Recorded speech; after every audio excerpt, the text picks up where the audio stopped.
The Carolina Panthers were back inside Bank of America Stadium on Saturday morning for day 3 of training camp and back together Saturday across the NFL. I once again was on hand at practice, and I'll tell you what I saw right here on Locked On Panthers.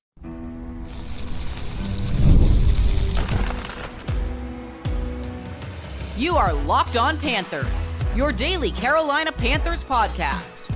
Part of the Locked On Podcast Network, your team every day.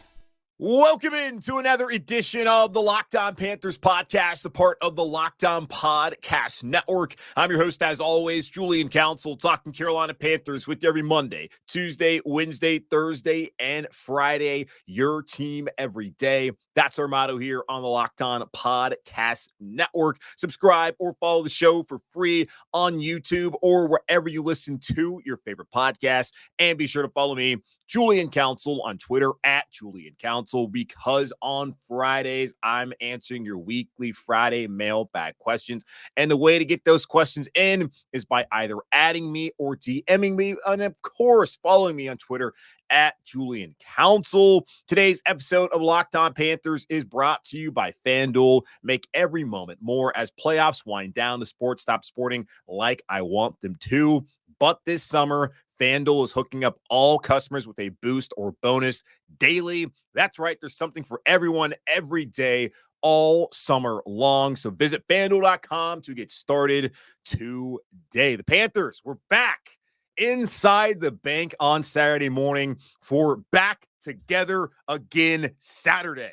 What the NFL loves to do every Saturday, the first Saturday that all the teams are back at training camp, coverage across all 32 of those teams. Cameron Wolf of the NFL Network, he was representative there, hanging out, watching the Panthers practice. And of course, all of us, Charlotte media, were there the take-in day 3 of camp. And great to see fans out there. I know that it's a little different this year. Well, a lot different this year, where you have to go get a ticket online, and it looks like all of the sessions for training camp are sold out for tickets, and Wofford was just first come, first serve. So I know it's got to be frustrating for a lot of people out there, especially you live in the Charlotte area who want to go see camp and you haven't been able to. So I really hope you were out there on Saturday morning. I know it was early, 9:30, not necessarily the best time to go out there and check out training camp. But again, got Fan Fest out at Clemson on Thursday. So if you're in the upstate or you're down somewhere close to there and you want to go, please go check it out, because I know it's difficult this year to get out to camp. But it was cool to see the Panthers back out there running out of the tunnel, having the cheerleaders there, all the fans there. And also 40 Panther legends were on hand. Jake Delhomme, no surprise, he was hanging out. Dan Morgan's already one of them, as he's the Panthers GM. I saw him and David Tepper and Brant Tillisk, a photo of that put on my Twitter account at Julian Council, the new Panthers Brain Trust. They were chopping it up as they watched practice. Saw Nick Goings was there, Luke Kuechly, Jonathan Stewart, all the names, Trey Boston, the guys that you're familiar with, all of them were on hand. It was really cool to see that. All those guys out there. Got to catch up with my guy, Roman Harper, who I don't know if Rome was actually there as a Panthers legend. I was giving him a hard time. I was like, are you considered one of these when you're in a Saints Hall of Fame? He was hanging out with Peanut Tillman, who, of course, played here in Carolina back in 2015. He's hanging out with them because as they have their podcast that's part of the NFL Network. So was just talking to him. So it was good to see him and all the Panther legends out there for day 3 of training camp, for everyone to be back together once again in the bank, and for the vibes to be good. And that right now feels like the right way to go about things. The vibes are good. We haven't played a game yet here in Carolina to see how good. I mean, they haven't played a game yet, so we haven't seen how good this team is and is not, what they need to work on. The vibe's good. Everyone's back together. Everyone's happy, and let's try to keep that going. A couple observations from practice this morning on Saturdays. I'm recording this on Saturday afternoon. This will be the podcast for Monday, so you get to it when you get to it. But recording this on Saturday afternoon after getting back home from practice. Yosh Diamond, DJ Woonem, Tommy Trimble, Maury Barno, those guys were not practicing again, as they're all on PUP. Tommy's not on PUP, actually. They were not out there. They were wearing a uniform, but they weren't participating. Tommy, he's got a hamstring. The other day, Dave Canales told us that he had some tightness, and we asked him again afterwards, what's the deal there, as they brought in Felipe Franks, who I did not know was still playing football. The last time I checked, Felipe Franks was a quarterback at Florida. Then I want to say he transferred to like Arkansas. I could not believe he was still playing, and let alone in the NFL, and had turned into a tight end. So that was something that I did not have my bingo card for the Carolina Panthers this season. Felipe Franks, he's in there because they need more tight ends. They got to get their work done. So they brought him in while Tommy Tremble is going to recover. Dave Canal said that the best way for him to be fully ready is just for him to sit. We'll see how long that's going to be for Tommy Tremble. The Panthers still have next week, and then the week after that, that's when they'll have their first preseason game. So not necessarily a rush to have him out there on the field, even early on in the preseason. Not necessarily a rush to have him out there, but gives an opportunity for guys like, well, Ian Thomas, who's getting a lot of reps with the ones. Of course, Tavion Sanders is getting a lot of reps. Hasn't really stood out thus far, but those guys are getting the bulk of the reps, seeing a lot of Stephon Sullivan, who got carted off the other day with some, looked like he was massaging his right calf. He was out there and looked totally fine. Jordan Matthews also getting an opportunity, and Felipe Franks, who Dave Canales came out and said he looked pretty good. So Tommy Tremble, not on PUP, just they're taking some time to sit him out there on the sideline and just let him fully get healthy before they want to throw him back out on the practice field. I felt like the defense overall won the day, and honestly, that was the case on Thursday, and I wasn't there on Wednesday. It shouldn't be a surprise, though. The continuity on this team is with the defensive coaching staff. Now, defensively, a ton of new guys. I totally understand that. You got Derek Brown back, who's been working with those guys dating back to last year. Same thing with Shaq, even though he didn't get to play. And then you think about the new guys that have come in. A'Shawn Robinson's been in this scheme. Josie Jewell has been in this scheme. Jordan Fuller, who was back out at practice this morning after missing Thursday while he was dealing a family matter, he's been in the scheme dating back to his time with the Rams. Nick Scott as well, the third safety here in Carolina. While there may be a lot of turnover, there's guys returning, the coaching staff's returning, and a bunch of the dudes that have come in here have already been in this scheme, so it's not like they're having to learn a ton. And they're still going through installs right now. Shouldn't take too much out of it. But it feels like early on, especially before the pads go on, the defense typically starts to win. And then once we get the pads on, maybe things will change. The offense gets more up to speed. Things will change later on in camp. And that will be the hope for a lot of people. Dane Jackson, I've been impressed by him when I've seen him out there the last two practices. He had an interception off of Bryce Young during the team defense and offense drills. We saw also the ball hit the ground a lot on offense. And that was one of the things that Deontay Johnson had a throw across middle to him that he probably should have came up with. There's a lot of drops, and maybe not drops, just the ball just hitting the ground. And defense doing a good job of getting a pass break up, and the receivers maybe not doing the best job getting open all the time. It's still early. Wouldn't be super alarmed. And here's the thing too, like I was watching 1v1 drills at one end of the field, and Deshaun Jameson was up there against Xavier Legette 3 straight times and got the best of him 3 straight times. Now, yes, a lot of physicality, probably 1, maybe 2. Who knows? All of them were PIs. And the last one, I mean, Legette kind of just got manhandled, got pushed out of the end zone. And that it's not what you want to see because he's a much bigger guy than Deshaun Jameson. It's good to see Deshaun Jameson, though, making plays. And that's the thing. I was talking to Joe Person on the sideline. It's like, okay, well, there's a good way to look at it where you got Deshaun Jameson showing you the depth that you need there at corner. But then there's also the bad way to look at it is your first round pick isn't getting open and not winning that battle. Sure, they let a lot go. They do have officials out there, but they're not out there to really throw flags. They're hanging out. I guess they are trying to get the guys to understand what is going to be allowed, what's not going to be allowed. But at least in the 1v1s, they weren't doing all that. And the defense can get away with a lot. I do mean a lot. Like there's one where some guy was clearly tugging somebody's jersey, and it's like that would be a flag. And I still think it was a touchdown anyways. But yeah, it's taking a little bit of time. Hasn't had the most sterling start to camp. He did come back during a team period right after that with the twos. Got a nice catch from Andy Dalton. And I did see later on that like Terrace Marshall Jr. and Michael Strawn both had some pretty nice catches in the corner end zone for touchdowns when they were in a team red zone period on Deshaun Jameson. So you're seeing that, and then also seeing X kind of struggle with him. It's not the best feeling in the world, but just give it some time. I don't think anyone should really be alarmed. It's just something I put out there. It's like, okay, wait, Deshaun Jameson, he got the best of him 3 times in a row, and we know he was pretty hard on himself. Xavier Legette was on Wednesday after his first day of training camp, and he had a nice catch there on Thursday. And then today, he's just got to work on He knows technique, and he understands that attention to detail. I think he'll be fine in the long run. Just one of those things, just putting it out there. The defenses look better, and they're also, in certain situations, getting away with some things that they won't be able to get away with once the season gets going. But looking at how the defense performed so far, that is positive, especially for somebody like myself who doesn't feel all that great about what this defense is going to be this season, just looking at the overall talent and also what's departed. But we'll see. Overall, so far, 3 days in, no pads, they look pretty good. So we'll see how that looks. And also, one more thing on Leggett, he was wide open during team period. I can't remember whether it was Bryce at quarterback or whether it's Andy Dalton as he's rotating in with the ones and the twos. He was wide open, like on a corner route, and they did not give him the ball. I'm pretty sure, I think it was Bryce who did not see him. So he did get open later on. He did make a catch. It's just one part of it. No reason to freak out. No reason to get angry about me bringing it up. Just telling you what I saw. All right, let me take a quick pause. I'll come back and I'll talk about the other things I observed at training camp on Saturday morning, including one receiver who I've been down on. I think a lot of you have been down on. Is actually having a pretty good camp so far. We'll talk about that here in just a moment on Locked On Panthers.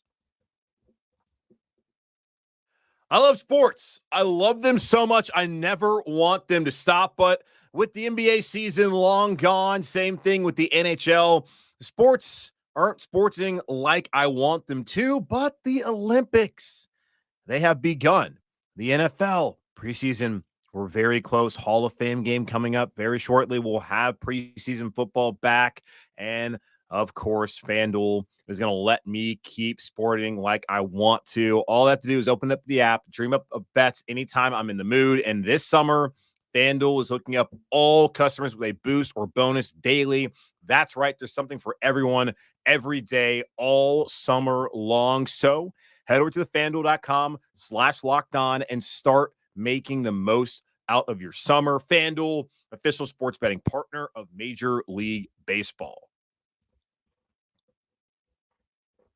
A few more observations from day 3 of Panthers training camp. Also was back together Saturday as the NFL had all 32 of its teams out on the field. Not necessarily all at the same time. Don't think the teams out on the West Coast were practicing at 6:30, the local time this morning as Panthers were out there at 9:30, but still all 32 teams back in training camp, back out there on the practice field on Saturday. A nice little event across the NFL Network. I know ESPN.com, or ESPN, not ESPN.com, but ESPN did a good job of some coverage as well. But going back to what I saw there inside Bank of America Stadium on the field, Jonathan Mingo is someone who I had pointed out the other day. He's running with the ones as wide receiver 3. Dave Canales came out and said that Xavier Leggett's going to have to earn it.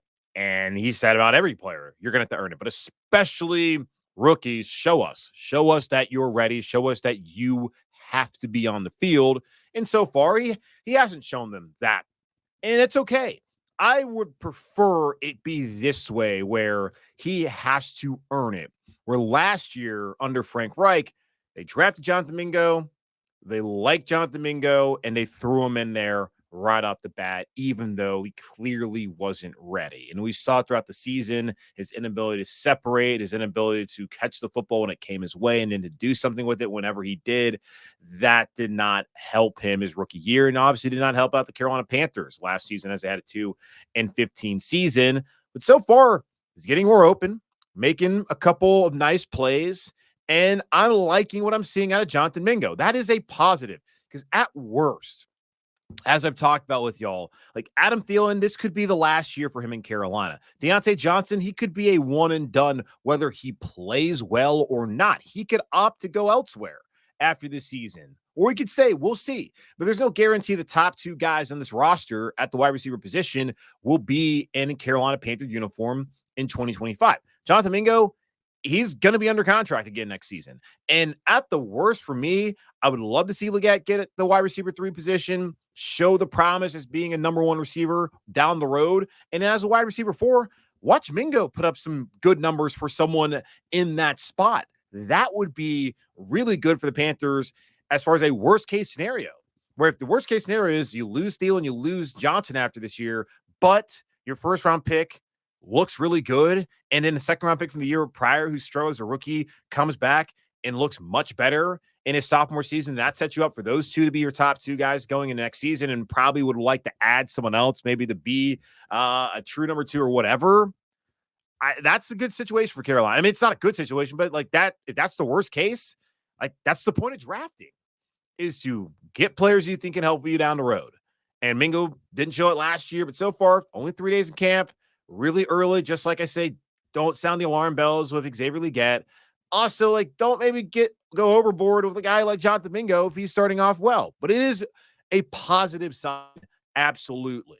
And I like to see it for him and for the Panthers as they need help. There's plenty of questions at wide receiver. I have questions just about, like, is Deontay Johnson really going to be that number one guy that they need this season? I have questions about Adam Thielen, age 34 season. Can he produce at a high level once again? He proved a lot of doubters wrong last year. I felt like he was going to give the Panthers a lot. Did not expect him to give them that much. There's questions throughout this wide receiver core, even with the top two guys. Having Mingo not be one of those, that would be awesome for this team.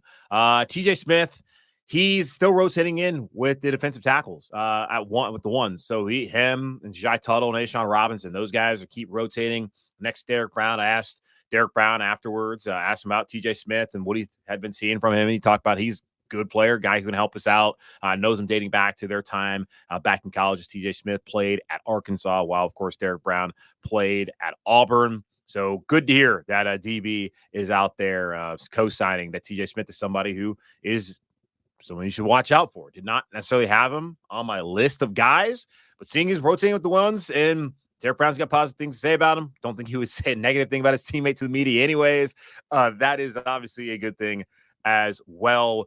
Trevin Wallace, I've wondered what his role would be. He's the third round pick out of Kentucky. He was out there in the dime package where they had Nick Scott out there, Xavier Woods, Jordan Fuller, they had Troy Hill, they had 6 DBs, and then they had Trevin Wallace as the lone linebacker. And talking to somebody on the sideline, sounds like that's going to be kind of the role that he plays when they have that many DBs out there. He's going to be the lone linebacker in that package. And he was calling the plays, getting them set up in formation. So cool to see that. As we'll see with Shaq. He said back in June, he feels like he still has 5 years left after this season, and he would love to stay here in Carolina and win with them. A lot of his brothers have left, as we know.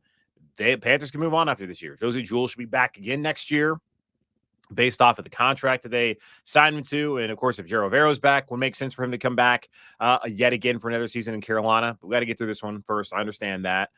It could be an opportunity for Trevor Wallace to step in and be that top linebacker, and getting opportunities like this to be that guy in that package and to be able to call the defense. Good to see early on that he's getting those opportunities. And the Panthers are already kind of, maybe not looking ahead, but they're putting the rookie in a spot to where if he has to do that next year, it won't be the first time he's ever done it at the NFL level. Special teams.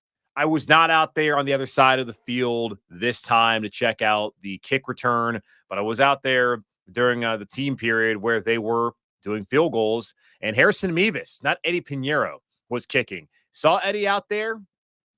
He had his helmet. He was not the one designated to kick during that time, and Mevis was good from 35, which is extra point.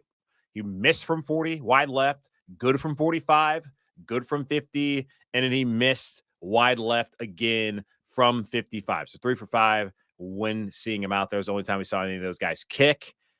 I just found it interesting. Maybe it was just his opportunity to go out there and kick and not Pinheiro's day, as they may be rotating to kind of keep their legs fresh. But Mevis showed some big leg there, making from 50, but got to be able to make from 55 as well. That could be something that could really separate him, and you can't miss those ones from 40. And that's one thing that Pinheiro does. He's money inside from 40 yards. So that's just one thing I saw. Harrison Mevis, it was him, not Eddie Pinheiro. 3 for 5 on the day. First padded practice will be on Tuesday. A little bit of confusion as we had asked Dave Canales about that. I asked him for some clarity. So it was going to be at Clemson, going to be after Clemson. Monday, they're out there once again, going to be just shorts and T-shirts. Then on Tuesday, first padded practice, they'll have a day off. Thursday at Clemson, it appears, will also be a padded practice for Carolina. And then next weekend, that's when they'll have back-to-back as they get acclimated. So you go at the FanFest on Thursday night at Clemson, you should see tackling. You should see some contact. And that would be nice to see for all the folks up there in the upstate who get a chance to go see this team. Very far and few between. Now they might get the chance to see Panthers with their pads on, which would be cool. So there is that observations from day 3 of Carolina Panthers training camp. Panthers made some roster moves over the last couple of days. We'll go over those roster moves and their impact here in just a moment on Locked On Panthers.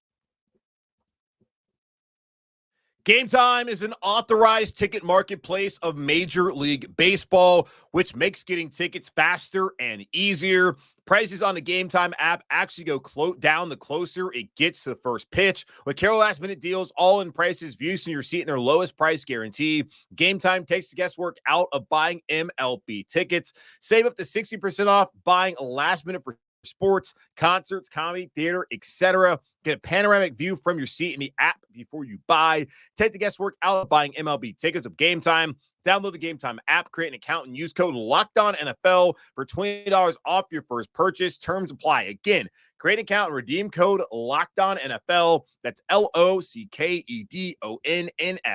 for $20 off. Download Gametime today. Last-minute tickets, lowest price guaranteed.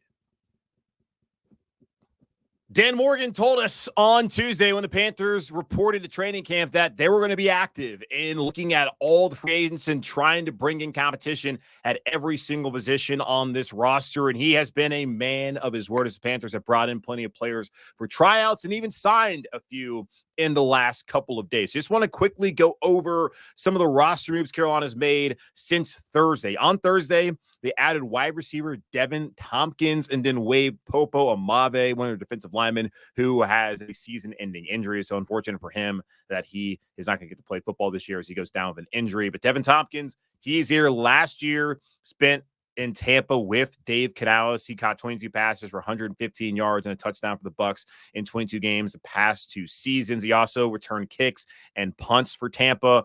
Again, was not on that side of the field today where they were doing kickoff return and punt return. So not sure whether he was down there participating in that. I would assume that was the case, but I don't know whether that was the case. A little bit of controversy here with the Tompkins signing. A lot of people reported this when the Panthers did sign him. He was investigated by the NFL for domestic abuse accusations, but not suspended because the league said there was insufficient evidence. And Dave Canales was asked about this by the media after training camps, after camp practice. I think it was David Newton of ESPN.com who actually asked him the question and about the Panthers and doing their due diligence. And Dave said they waited for the NFL. They were patient, and then they gave the green light. And they were able to sign him. And Joe Person followed up asking him that the Panthers conduct their own investigation. And Dave Canales could not confirm whether that was the case. He did not know whether the Panthers did or they just waited for the league.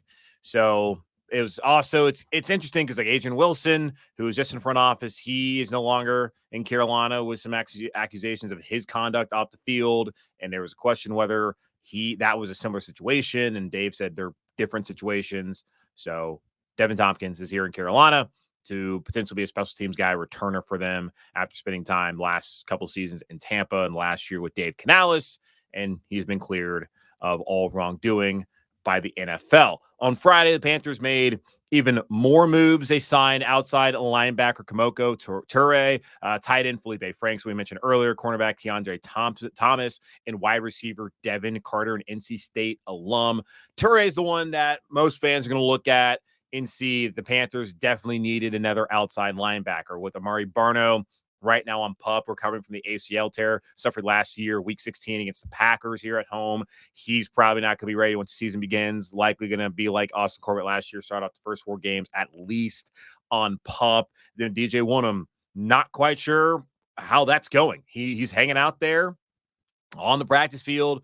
He's just not ready to go. So waiting to see how that's going to come, and that will be important as the Panthers could look at some other guys down the line. But Toure, he's a former second-round pick of the Indianapolis Colts, had 12 sacks in parts of 5 seasons in Indy. He's a 29-year-old. His best season was 5.5 sacks with the Colts in 13 games in 2021. He spent parts of the last 2 seasons and off seasons with the 49ers and Falcons. More of a guy who's going to help him in the run game than someone who's going to help him, I think, as a pass rusher. Not Dave Canales talked about he can help in a myriad of ways defensively. I don't know if this is a guy that you look at and think he's going to come in here, is going to really make a major impact for Carolina. He was not out there yet. He'll probably get in and be ready to go on Monday, and they're going to have to phase him in slowly, and then we'll see how it goes. But right now, it's been Jadeveon Clowney as the starter, and then Caleb Chason as the other starter. And that's 2 former first-round picks. It's not like the Panthers necessarily lack in talent when it comes to their edge rushers. The DJ Wonnum has talent. He's shown it so far in his career. Clowney, we know what he can do. And Caleb Chason has not done it, but he was much ballyhooed coming out of LSU, which is the reason why he was a top 20 pick in that draft a couple years ago. They got the guys who have the bona fides, but they just necessarily haven't always done it. But they're out there right now, and they brought in Kemoko Turay to help out in the meantime. Now, I was talking to people, and it sounds like the Panthers will still look at guys like Yannick Ngakoue and Carl Lawson, Marquise Haynes down the road, depending upon whether DJ Wonnum is going to be available. If DJ Wonnum is not going to be available for them and they need to add another veteran, they're going to do it. Right now, Turay's here to see what he can do to help out with depth. Maybe can make the team, but they're not going to go after, I suppose, the heavy hitters remaining at outside linebacker until they really know the status of DJ Wonnum. It's been 3 days in the training camp, 1 week. They're not super concerned, I guess, right now about really trying to get one of those guys in. And the finances will also be important when it comes to that. Because a guy like Turay, who really hasn't been on a roster the last couple of years, you can bring him in for nothing. Whereas Ngakoue, you're going to have to give him some money. Lawson, you could probably get a discount there. Same thing with Marquise Haynes. Just TBD on all of that. And adding in Keandre Thomas, I don't look at him as someone who's going to come in and be that starter. Jerry Jacobs, they missed out on him. He was out there for a tryout on Thursday, was dapping up Dre Bly. Guess he was more inclined to go sign in LA with the Rams, which is where he ended up signing on Friday. Panthers still need another corner. And I tweeted out, all right, cross him off the list. And I saw the replies from people were, got to go get Stephon Gilmore. Stephon Gilmore is waiting for the right call. And Dan Morgan can make that call, could walk down the street and get that deal done this afternoon if he'd like. But again, patience.